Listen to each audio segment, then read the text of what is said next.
The following content has been rated for mature audiences only. Viewer discretion is advised. Well, I'm not an expert. I'm not an authority. I'm someone who has been a murderer for almost 20 years. Maybe I should have killed 400 or 500 people, then I would have felt better. People say Ted Bundy didn't show any emotion. There must be something in that. I showed emotion. You know what people said? See, you really can get violent and angry. Welcome to the Squonk The Hag, a podcast about murder, mystery, the supernatural, and even a conspiracy or two. Dun, dun, dun. My name is Mo. And I'm Kraken. Welcome on in, guys, to another episode of the Squonk The Hag. With me, as always, is Kraken. We have returned with more trauma. Yes, we have returned. So last week we did have to take off scheduling conflicts and then just seasonal changes. My sinuses and body were just like, nope. So we did take off last week, and then we did want to talk briefly about the schedule coming up here through the end of the year. We obviously holiday season, end of the year, all kinds of stuff is very, very busy and a little overwhelming for some. So we actually are going to be switching to every other week releasing through the end of the year. And then starting January, we're going to go right back to weekly releases. But this will just help alleviate some of the extra pressures of the season, I guess. But now that'll allow us a little bit of breathing room so that we can fit in more friends and family and junk. That, and we can research more horrifying stories to traumatize each other with. This is true. I have some fun ones on my list coming up here.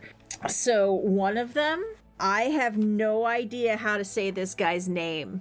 It's going to be real fun. I feel like we could say that about like a majority of the things we've recorded is just, I don't know how to pronounce this guy's name. Kraken, his last name starts D as in dog, Z as in zoo, H as in haha, U as in umbrella. So I don't know what sound that makes. DZHU. That's a good question. I guess it depends on like what country he's from. Russia. Yeah, I have no clue. I can say his first name. His first name's Nikolai. Let's just go with that. We'll just call him Nikolai the whole time. Yeah. But that is not tonight. But yeah, I have a few very, very interesting ones on my list that I want to look into, and I know you do as well. So this will give us a little bit of time to research, a little bit of time to see friends and family. I know you and I were talking about this. We have a friend who is going to be traveling for the next year, and we have a bunch of hangouts with him and his wife scheduled for the upcoming month, and just Thanksgiving, winter holidays. Yeah. Yeah, it's exhausting just thinking about it. The busy season. The busy season. Well, it's also busy season for me at work right now because we work with retail clients. So they want everything up and running for Black Friday and Cyber Monday. And that means we have all the work right now. I worked this weekend. Fair. Did not enjoy that. I mean, who does? I mean, it could be worse. Like, I at least love my job and love what I do. So, like, if I hated my job and had to work on the weekend, it would be even worse. But yeah, it also could be worse. Like, you could have to go into the office. So, I mean... See? I know we tell scary stories, Kraken, but come on. That's going to be my next story. I'm going to say I've got a really scary one for you. You have to go into the office. But wait, it's okay, though. They're having a pizza party. They only got one pizza and a 1 2-liter drink. Everyone has to split like one slice. Oh no! That would be really difficult considering that there's a couple hundred people that work at the company I work for. Could you imagine splitting one pizza? It's just the meme where they order one pizza, but then they like have their own pizza cutter, so they cut the slices even smaller than like normal slices, so you get like an 1/8 of a slice. Oh no! Actually, when you mentioned going into work, I have to go into the office next week for one day. But I have my outfit picked out. I'm really excited about this. And that's our scary story with a happy ending. Now I'm going to lay awake at night, Fair. terrified that I have to go into the office. Krakow, it's not even a Krakow Tale night. 2 episodes in one. But yeah, so basically just wrapping that up through the end of the year, releasing every other week. So that will be, crap, I put my calendar away. So yeah, you guys can figure it out. Yes, numbers, dates, yes. So let's jump into tonight's story before this gets any worse. Yeah, a story that's already concerned me by the name alone. Yes, so tonight we are going to be talking about the Orange Sock Killer. And I feel like Krakow's rendition is far better than the real thing. My rendition was, does he murder orange socks? Does he wear orange socks while he commits these murders? Or does he murder with orange socks, like as the weapon? Oddly enough, none of the above. Well, now I'm even more curious. So, Breckenridge, Colorado is a small ski resort town. They do have year-round outdoor tourism for hiking and fly fishing, but of course, it's huge in the wintertime. It's up, obviously, in the mountains in Colorado. It's quiet and scenic. It's one of those towns where the locals, everybody knows everybody. They, it's just like a really cute little town. But they had a very odd and distressing day on January 6, 1982. For starters, this is just a weird little story. A local man got his truck caught in a snowstorm in Guanella Pass in the area. So it's up the mountain. Locals know if it's gonna snow, don't go that way. The back end of his truck sank down into the snow, so the headlights are like kind of pointing in the air, and he flashed SOS with his headlights repeatedly, and a passing airplane saw the signal. They called air traffic control, and then emergency services was contacted, and they were able to go rescue him.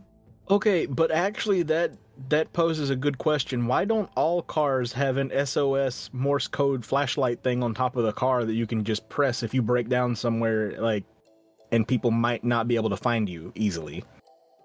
I mean, that would be a really good, helpful, like, safety thing. Cut this out of the recording. I have a patent to file. So unfortunately, that event was not the only thing that happened that night. 2 young women also disappeared from the town. Bobby Jo Oberholzer was a 29-year-old receptionist at a real estate company.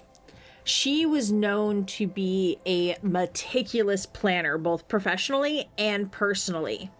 She had notebooks and ledgers of savings and plans for a horse corral that she was planning to build with her husband and her 11-year-old daughter from a previous relationship. That day, January 6th, she was promoted to the role of office manager at her company. She called her husband Jeff to tell him that she was going to go grab a drink with friends from the office to celebrate, which makes sense. As one does. Mm-hmm. Yeah. So at the time, hitchhiking was extremely common, especially in Breckenridge. Like I said, it's the type of place where townfolk, they knew each other. The locals, they recognized each other. So it was like, oh, I'll just pick you up and give you a ride. Bobby Jo said that she was just going to hitch a ride that night, even though Jeff had offered to come into town and pick her up. They only had one car. He owned his own business. He was an appliance repairman. So he would use the car for the day. She would often hitch her ride into town and one back. And, it was her normal routine. Even though hitchhiking was popular, especially in the area, he worried about her safety. It's typical relationship. You don't want anything to happen to the person that you love. Yeah, that's understandable. Yeah, so he made her a really heavy key ring. It was this really large brass or some kind of metal ring with this big, clip hook on it, so that if push came to shove, she would have a heavy object for self-defense. Okay, new patent idea. We have a little key ring. It's like a tube. It's the size of like a small handle. And you just unscrew it and a chain drops out of it. And you have a flail. Your keys are the flail. You just swing the handle with the chain attached with your keys on the end. I was joking, but that would actually be pretty effective. The key flail. As seen on TV. My God, can you imagine if you have a bunch of keychains and stuff on it, like the ones that flash? Oh my God. You have just created an abomination of, No, just picture this. Grandma's coming back from the grocery store, and someone tries to carjack her as she's getting in her car at the grocery store in the parking lot. She pulls out the key flail, and as it dangles, just the number one grandma keychain just starts flashing. It's so wrong and so funny. Okay. Back to our story. Moving on. I'm going to try to avoid the key flail. When Bobby Joe didn't arrive home that night, Jeff called the police, and he was told it was too early to file a missing persons report because it's only been a few hours. So at that point, he drove into town and talked to the friends that she was celebrating with. They said that she had left the bar around 7:30. So this, by the time he called the police, went in town and stuff like that, this was around midnight or so. So at this point, she's now missing for hours. He hoped that maybe they crossed paths, like he went into town while she was coming home. So he returned home to wait for her. And she didn't come home. On the morning of January 7th, the next day, a farmer 30 miles away from Breckenridge found her driver's license on his property. I'm assuming they called the police and the police got a hold of Jeff. But once Jeff found out, he and one of his friends went to retrieve it. If I understood properly, the friend was driving, which would make sense to me because I know if Chris disappeared and someone found his driver's license, I would be a wreck. But I do know it was Jeff and one of his friends. So they drove out of town, and on the ride there, Jeff saw a blue backpack out in the middle of a field. And it looked... That's a good eye to spot that. Well, I mean, yeah. But if he was the passenger and he's looking out the window and then you see a bright blue backpack in the middle of a sparse field, because you have to think this is winter time. So it's not like there's booming plant life. There was snow on the ground. So you have a bright blue backpack against a bunch of white and gray. So just so you're aware, if you ever go missing, request that I not be on the search party because I am very unobservant. Even if I was the passenger, I probably would not have seen the backpack. You'd be on a search party in a wrong state looking. I would walk over the body or a key piece of evidence, and I would just be like, it's probably nothing. Or I wouldn't even see it. Oh, look! A bloody glove. I'm sure it's fine. Oh, look, a glove with some red stains on it. That's probably nothing. So he's like, wait. Stop the car. They went, and it was, in fact, her backpack. So they went out in the middle of the field. Along with the backpack was a bunch of bloody tissues and one of her gloves covered in blood. So, obviously, that prompted things to change. It led to Jeff organized a search with friends, family, and police. So they started looking for her. About 15 miles away from the backpack and about 5 miles outside of Breckenridge. So they were going 30 miles. This was a little bit past halfway. That is where Bobby Joe's body was found. Oh no. The crime scene was odd, even to police. She was shot twice, but the only footprints in the area were hers.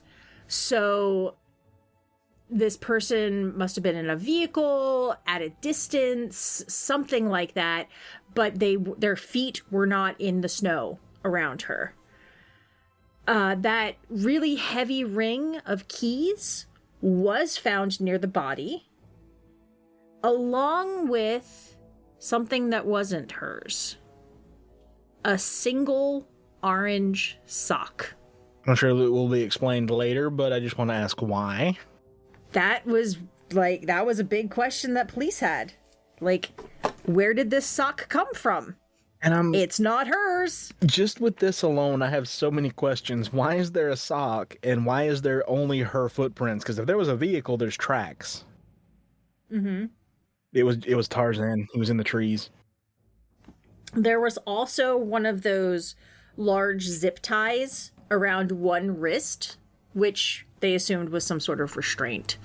Whether it would like zipped her to something or, it wasn't binding her hands together when they found her. Like, it was loose, like she had one hand loose, but they did find a large zip tie. We're going to shift a little bit here to Annette K. Schnee, who was a 22-year-old with 2 jobs. She was a housekeeper at the local Holiday Inn and a cocktail waitress at a local bar called Flipside. On January 6th, she left work early from the Days Inn because she wasn't feeling well. She went to the doctor, she picked up a prescription from the pharmacy, and then she hitched a ride home. She was, like I said, 22, so she was young and full of life. It said that she was very happy and fun to be around. She wasn't married. She didn't have family in the area. But when she wasn't seen after going to the pharmacy on the 6th, a few days later, a friend called and filed a missing persons report. Annette was not found until July 3rd of 1982. So January to February to March to April to May to June. So that's 6 months later.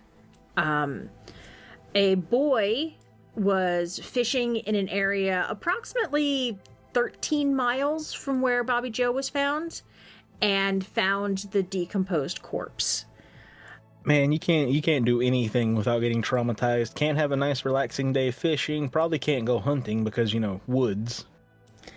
It's terrifying, and I try not to think about stuff like this when I'm like out in the world, but it's like, in the woods, how many dead bodies are out there?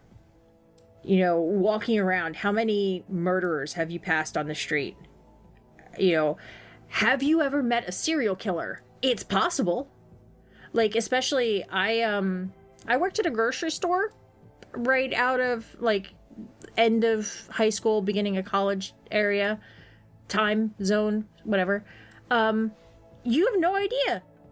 Serial killers gotta eat. Maybe some of those weirdos that were buying weird stuff. Yeah. What if they killed someone? I don't remember. I was trying to look up the article while you were talking about that because I'm gonna make it even worse for you, as I always do. On par. This isn't the one that I was looking for, but apparently it's happened more than once, which is also horrifying. They were working on a road. They were expanding a highway somewhere near me. I don't remember exactly where or whatever, but anyway, the spot that they were gonna put like the runoff for rain and stuff, like the drain. Mm-hmm. They uncovered like a few skeletons. Did they ever like solve what happened? Who they were? What?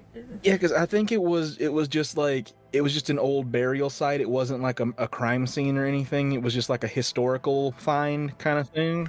Oh, but still, that's far less horrifying. But still, the fact that however many years that had been there, just inches away from this highway, that no one had found it because they hadn't gone over far enough to find it yet. Oh, that's scary. That's real scary. And it was like several too, so it was almost like a little small, like it could have been like a family graveyard. I don't think that's what it was, but like there were a few. Yeah. It could have been a family graveyard. It could have been a serial killer's dumping ground. Bro, also, speaking of family graveyard, Oh, no. someone could look this up and know what mall I'm talking about, but that's fine, because it's a little bit of ways from me. But a mall that I had been to, it was a side of the mall that we didn't really go to that often. We always came in from the other side. Mm-hmm. But this time we went in on the side by the food court. And I was like, what is this fenced-in area over here that's got like a weird fountain thing in it? Like, what is this that's just tucked away in the corner of this mall? We went over there to look. There's a family graveyard that's there. The people who own the mall bought the land, but in the contract, they couldn't touch the graveyard, so they just built around this family cemetery. That's messed up. And it has a gate and everything.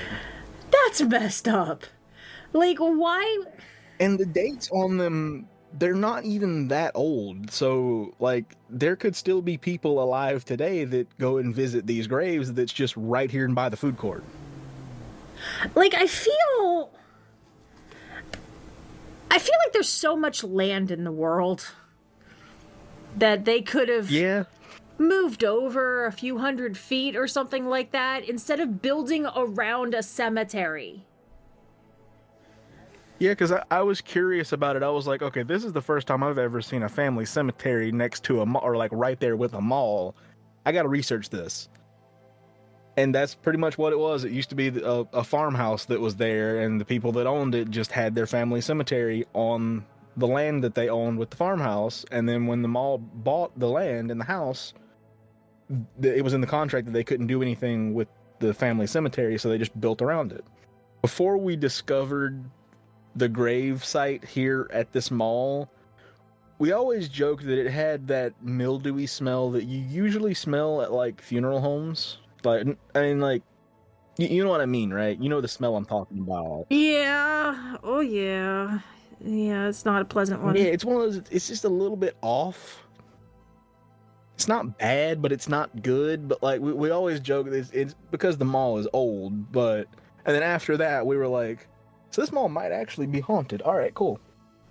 Cool. Never going there. Anyway. Annette was also shot on January 6th. It's just that her body wasn't found until July. And she was wearing one orange sock. This time she was wearing the sock. And it was identical to the one found with Bobby Joe. Additionally, in Annette's wallet, police found the business card of a local appliance repair business. And the name on the card? Jeff Oberholzer. Bobby Joe's husband. Not suspicious. Again, not suspicious at all. So the police now had a prime suspect, but absolutely no physical evidence tying him to the crime. When they interviewed him, Jeff told them that he had once given her a ride and he would give his business card out to anyone he allowed to hitchhike in order to, maybe get some new customers, free advertising. But he had an alibi. He, on the night of January 6th, was at home with a friend that evening. However, police couldn't find the friend or get an official statement from them for 9 years. They finally got a statement. I do not know where this dude was for 9 years, but they were able to get a statement. It mostly kind of lined up, but there were times that didn't match and some details that were off between the two. So Jeff remained a suspect. However, there are a lot of factors that could change somebody's interview or testimony. 9 years had passed. Do you remember every single detail of something you did 9 years ago? Bro, I'm gonna keep it real with you. I don't remember what happened 9 hours ago. I actually had to think about it. I was like, 9 hours ago. What was I doing 9 hours ago? And I was like, oh yeah, I was working. Exactly. I don't even know what time it was 9 hours ago. That's a whole different story. 12 hours ago would have been 7:48 a.m. So 11 would have been 8. 10 would have been 9. 9 would have been 10. 8 would have been... Oh, wait, yeah. So 10:48 this morning. What were you doing? That's why I don't remember. I was asleep. There you go. Yeah, so it's like 9 years is a long time. And, you know, so he was still a suspect, but, you know, they're getting a little more evidence.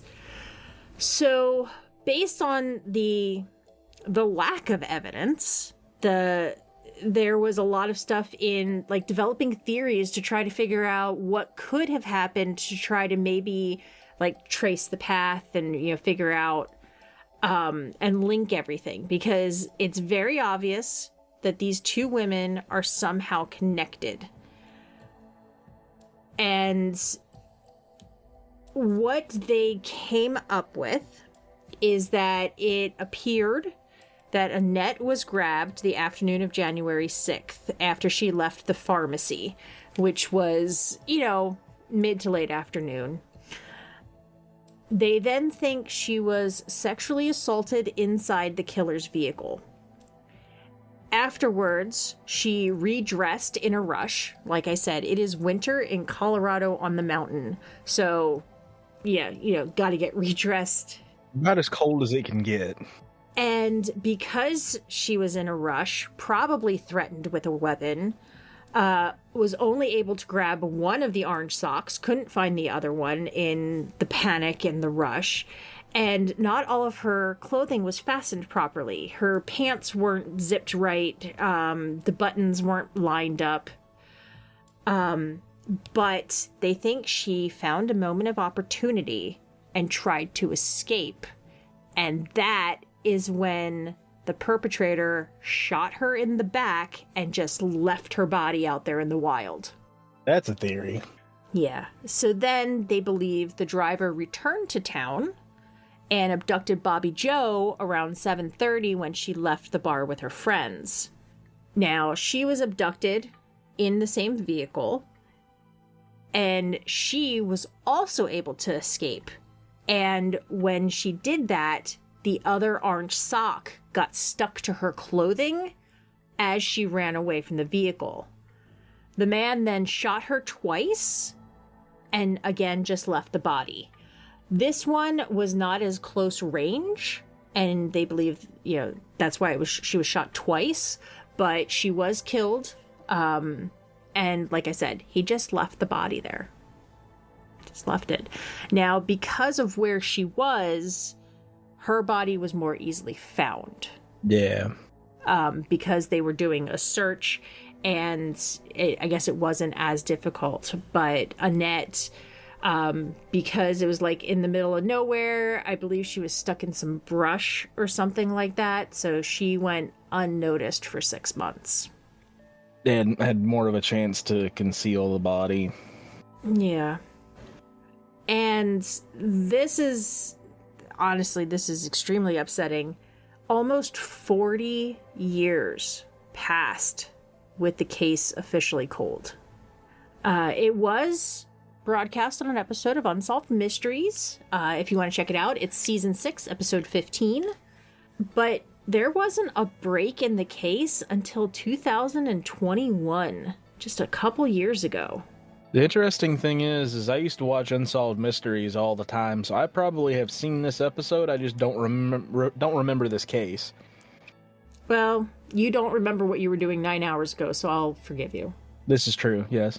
So, I had told you that with Bobby Joe's backpack, they found a bloody glove and bloody tissues, and they obviously saved that evidence. And luckily, even though in the 80s, they didn't do DNA testing and all that stuff, they preserved it, you know, it was all ready to go. Mm-hmm. So they gathered the DNA profile from the blood on her glove and used genealogy, our friends. And guess what? that blood was not her husband's. Interesting. Also, what's interesting is the fact that they thought that far ahead to preserve it and not just shove it in a bag and put it in an evidence locker somewhere. Well, I mean, throughout the years, forensic science continues evolving like other sciences. So they didn't know exactly what would be the next thing or how they would be able to, but they were like, if something let's keep it, let's seal it up, make sure it's not going to get destroyed or degraded, and maybe someday we can do something with this.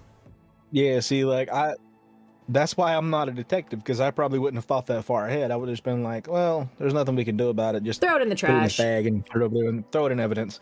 There's a lot of reasons you shouldn't be a detective, but that's just one of them. That's just one of them. But yeah, you see, especially now that genetic genealogy has been a proven tactic, there are actually police departments who are adding budget. They're reserving budget to get cold cases analyzed genetically to try to close some of these old cases. And you're seeing stuff where the murders were 40 years ago, 30 years ago, etc., because they did save that evidence. That is one thing. Once that evidence gets logged, they save it. Luckily, it's something that has opened up a lot of doors. And because it is now, there's processes involved. They don't just test it and randomly arrest someone. Mm-hmm. They test it, they get a possible pool of people, and then they make sure that they get a fresh DNA sample that they can compare directly to the one that they have. And they can say 100% without a doubt, this is our person. Yeah. Yeah, so, when they started doing genetic genealogy, as it started kind of coming around, it wasn't as, I guess, I don't want to say respected, but it was something where people were a little leery of it because it was like, well, how do we know this is reliable? And it's like, okay, yeah, science lies. But yeah, okay. So, mm-hmm. Yeah. But yeah, I love seeing every time a cold case has been cracked through DNA. It makes me happy. Well, not just DNA, but for me, anytime a cold case is cracked, it's always interesting to me how they did it. Well, one of the ones in recent history in Pennsylvania, there was this crime, I want to say back in the 40s or 50s. It was called The Boy in the Box. And it was this young boy, and unfortunately he had passed away, and he was shoved in this box, and they found him. No one ever identified him. No one came forward as knowing, they had pictures of his face and his, mm-hmm. forensic busts and stuff like that. And I think it was this year or late last year, through genetics, they were able to find out who he was, and he still had family that was alive. I think it was great grandnieces or something like that. But because of genetics, they were able to give this boy a name, give him a proper burial, give him a gravestone. That's good.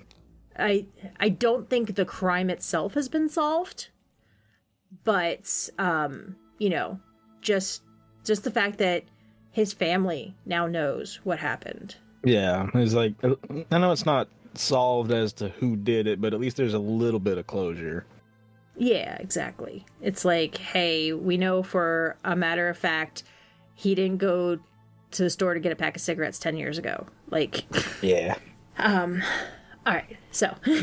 But before we hop back into it, to give you a brief example of what it would be like for me being a detective, we would be out in the field, investigating a case, and I would just be yes, the killer was just here, I can tell. The ground is still warm. And then the other officer's just sir, it's the middle of August. Everything's warm. Ah, yes, I can feel it on the wind. Exactly. Don't ever become a detective, Krakow. Or I just look like I'm doing something. I grab a handful of dirt and sprinkle it and let it blow away in the wind. And they're just what are you doing? I'm just I don't know. I'm just wasting time. I got nothing. Is it time for lunch? Although I feel like if you were a detective, you would be the one who brings snacks to the crime scene. I would be the one that shows up eating a donut. Oh man, I could go for a donut right now. She sounds pretty good. I'm really excited. Before we, I know it's a lot of before we get back into the story, but so I have shown you photos and I have talked about the local grocery store does the Boston cream cake, and it's really good and delicious and wonderful. Well, I was craving it and I went to the store and they didn't have any because it's at the bakery and I guess they make one a day and if someone buys it, it's gone. And I really, really needed that cake that night. How funny would it be if you came in there and bought the one cake and then you're like, I want another one, and you go back and you forget that you bought the first one. And so you're like... And I'm just mad at myself. What nerd would come in here and buy the only cake oh, wait, that was me. Well, to get me through, I instead bought a tub of chocolate fudge brownie Ben & Jerry's. But I got a box of yellow cake mix, a box of vanilla pudding, and a can of fudgy chocolate icing. And we're going to make our own. Take that, Redners. See, I've done it a little bit of a more lazy way than that. I just straight up, I've made them before out of canned biscuits. What? A cake? Yeah, you make little mini cakes. Basically, you make your Boston cream filling, and then you take the donut and glaze it, or the biscuit. You deep fry the biscuit, so then you fill it with the Boston cream filling, and then you glaze it with chocolate icing. You got a little mini Boston cream cake. It's not quite the same because it's a biscuit, but I mean, it's pretty good whenever you don't have Boston cream cake. Yeah. See, part of it is for me is the moist golden cake. Fair. With the pudding, with the icing. It's a good second if you don't have the cake. Cake, not biscuit. Cake. Fair. Cake. Cake, yes. All right, so now for real, back into the story, for real. Genetic genealogy came back with a pair of brothers, and only one of them ever lived in Colorado. Police finally had a lead. And a name, Alan Lee Phillips. So, who is this guy? I don't know, but we're going to arrest him. A mechanic in Breckenridge. He did have an arrest on his record from 1973 for assault and burglary, where he spent 6 months in prison. And he did live in the Breckenridge area. So, he was a local townfolk. One of those, everybody knows, hi, how you doing? So now that they knew this, police started digging into the case once again, full blast. And they're like, okay. They knew they needed to secure a sample of his DNA directly from the source to compare to the evidence in order for it to stand up in court. It took weeks. Phillips, he didn't leave the house very often, and even going through his garbage, they could not find any viable samples. It's anything that could have had DNA in it was not in his trash. And then... That's suspicious. Yeah, it is. But wait a minute, does that mean after all these years, this man was still covering his tracks? Either that or he heard, through the grapevine maybe, that they had DNA evidence or something. I don't know. I have no idea. I can't imagine, being that thorough that everything you threw away, you cleaned the fingerprints off of it before you threw it away for, that however many years that was. Well, it wasn't fingerprints. It was DNA. Well, it's still, wiping off everything. Well, the only thing I could think of is maybe he burned it. Fair, yeah. Either, in a the wood stove. There we go. I'm I know it's simple words. It's simple words. We got this. In a wood stove or something like that. Yeah, either that or his garbage was just so disgusting that it just all got contaminated. Ew, I didn't think about that. that. Yuck. I mean, depending on what he threw away with it, I mean, it could be like you can't get a sample because there's like leftover food or, whatever. Toxic sludge. Yeah. Mm-hmm. My first chemistry set. So finally, after weeks of following him, one day he stops at a Sonic drive-in. And he threw his trash in a public trash can.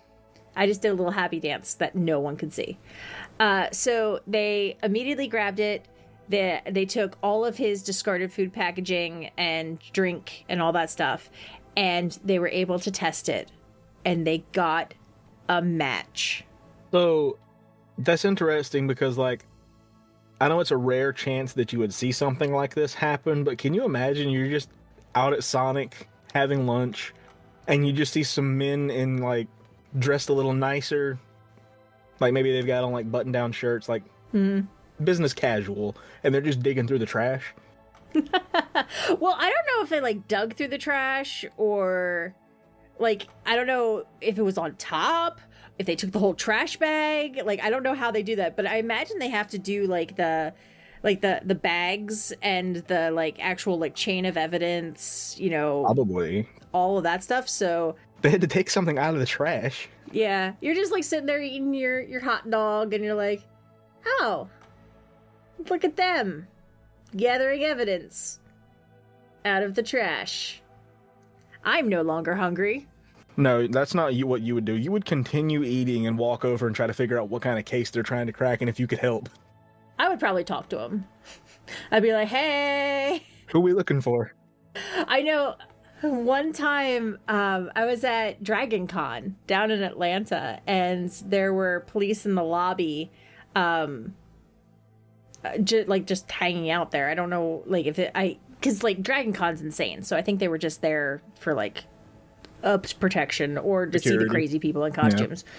Yeah. And my one friend and I were like talking to him about like, what's all the stuff on your belts? Because like, police have like those belts with like 9 million things on them, and he went through. He was very nice. I'm sure he's used to dealing with children who ask the same questions, but he's like, I have my handcuffs, I have my flashlight, and he like went through all the different stuff he had. But yeah, I was just like show and tell. It was fascinating. But yeah, I would probably be like, hey, do you have any extra like bags or something, or a souvenir I can have? And what are you doing? What kind of case is this? What's going on? Who died? Yeah, I would be that annoying person.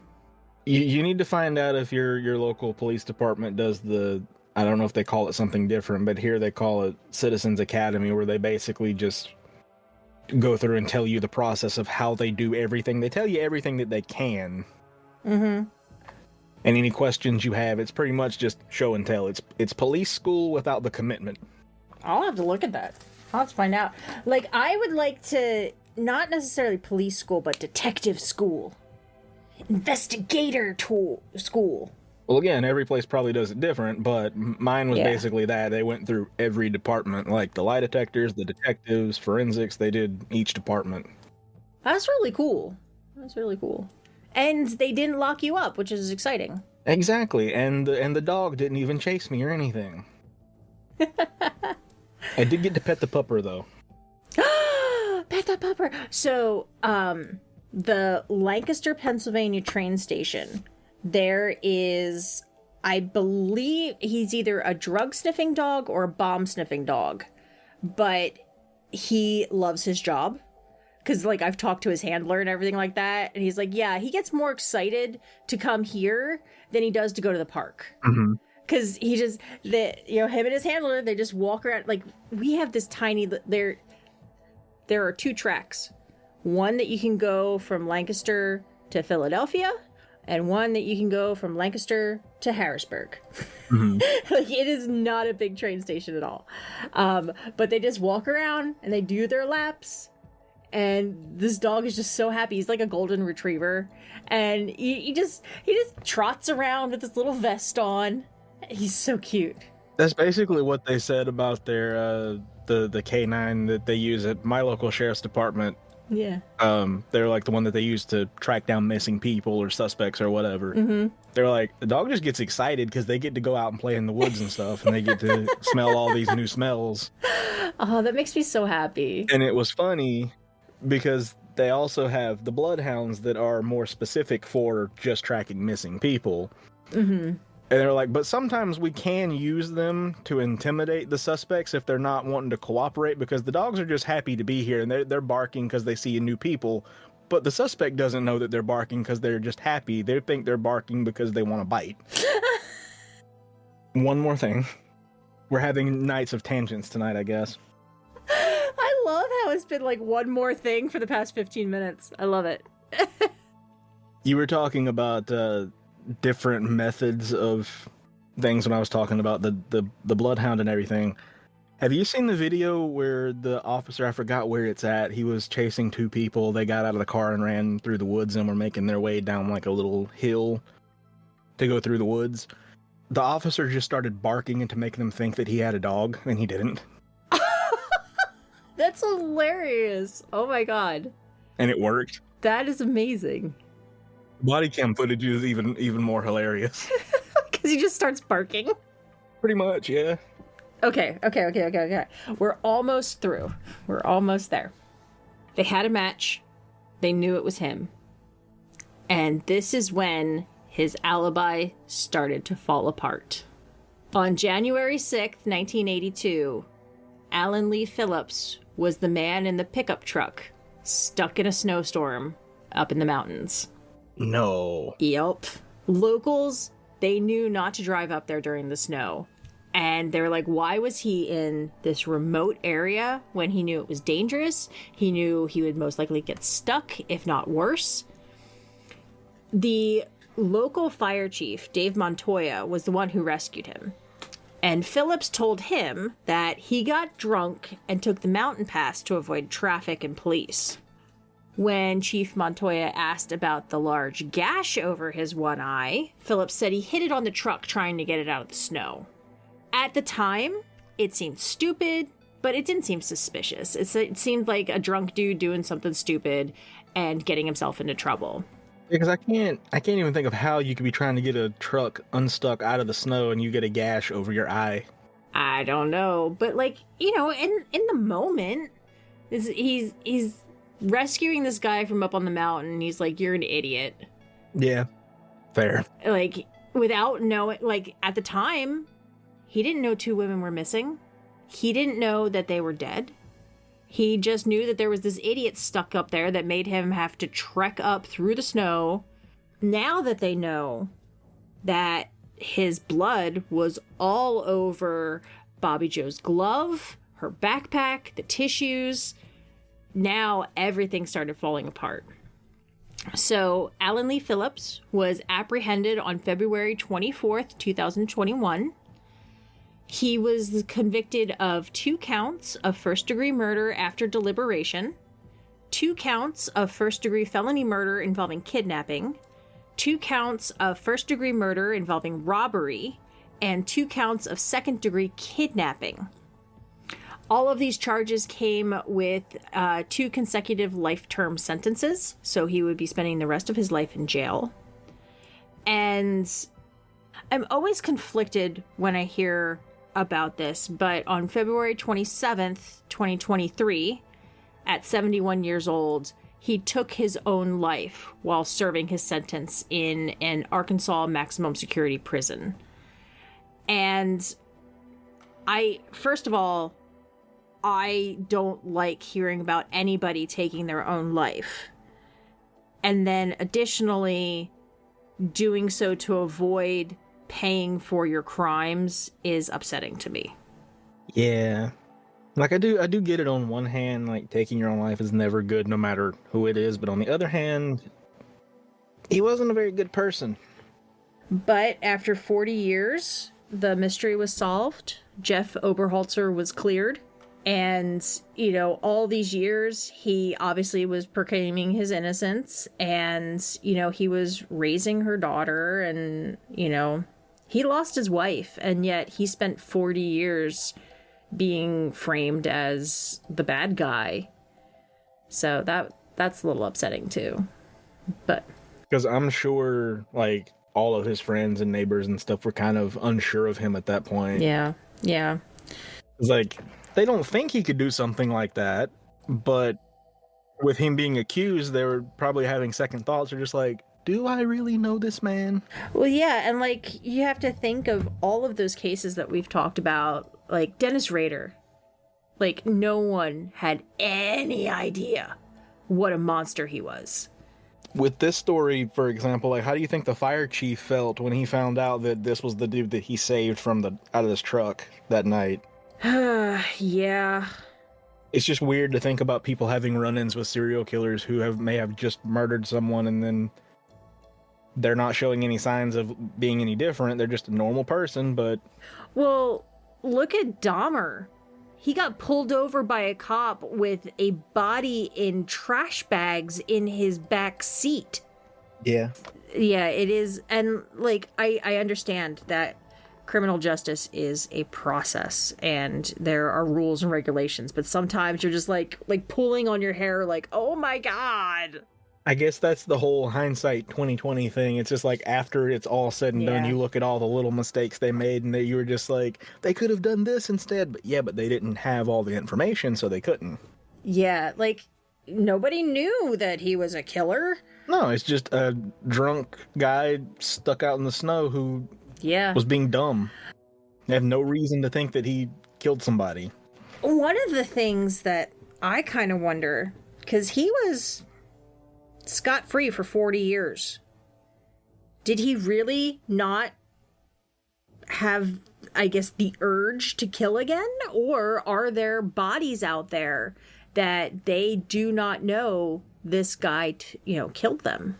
Well, I mean, look at the Zodiac killer. I mean, they never figured out who that was. Who's to say he stopped? Maybe he just got better. Yeah. Yeah. That's not terrifying at all. Maybe he took the interactions whenever he was sending the letters and everything that, like, oh, so this is what they look at. Great. He learned. Not sleeping tonight. Thanks, Krakow. Or maybe it was someone who was working on the inside at the police department in the area. The past few nights I've actually been sleeping well. No, we can't have that. Damn it, Krakow. Just like the guy who likes to break into houses and hide in closets and watch people and then leave with leaving no trace. Maybe he just got good. I hate you so much. I mean, hi, you're my best friend. Yes, because only best friends traumatize each other like this. I mean, if we don't do it to each other, who will? Exactly. Anyway, okay, so that is our story for this evening.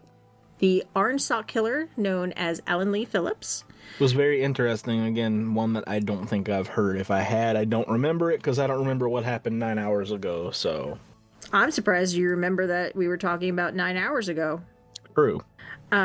So just to wrap up, a quick reminder that for the rest of the year, the rest of 2023, we are going to be releasing every other week, just because life. But then starting January 1st, we will be back to every week, and leave us comments or reviews or something. That's a thing. And we have... Oh, I've been redoing our website. Oh, yes, that. Yeah, I've been working on it slowly.